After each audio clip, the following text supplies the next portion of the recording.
আপনার উম্মতের জিম্মেদারি আল্লাহ নিয়েছেন, দেখভালের পুরো জিম্মেদারি আল্লাহ নিয়েছেন আপনার উম্মতের। আচ্ছা, উম্মতের জিম্মেদারি যদি আল্লাহ নিয়ে থাকবেন, তো আজকের এই উম্মত পদদলিত, লাঞ্ছিত, অপমানিত। Why this was the position of this ummah? কেন এই উম্মতের এই অবস্থা আজকে? আল্লাহ যদি জিম্মেদারি নিয়েই থাকবে, আর আল্লাহ তার পেয়ারা নবীকে যদি কথাই দিয়ে থাকবেন, হি হ্যাজ প্রমিসড,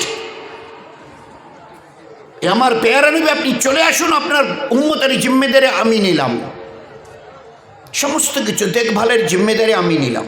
তাহলে আজ এই উম্মতের অবস্থা এরকম কেন? একটু আগে মহাসাব কিছু কথা বলছি, এই অবস্থা কেন? উম্মত, আপনার উম্মত, হোয়াট ইজ কল উম্মা? উম্মত কাকে বলে? আব্দুর রহমান নাম হলে, নূরজাহান নাম হলে, ফাতেমা নাম হলে, দে আর কল্ড উম্মা। উম্মতের বাংলা অর্থ কি? উম্মত মানে অনুসরণকারী।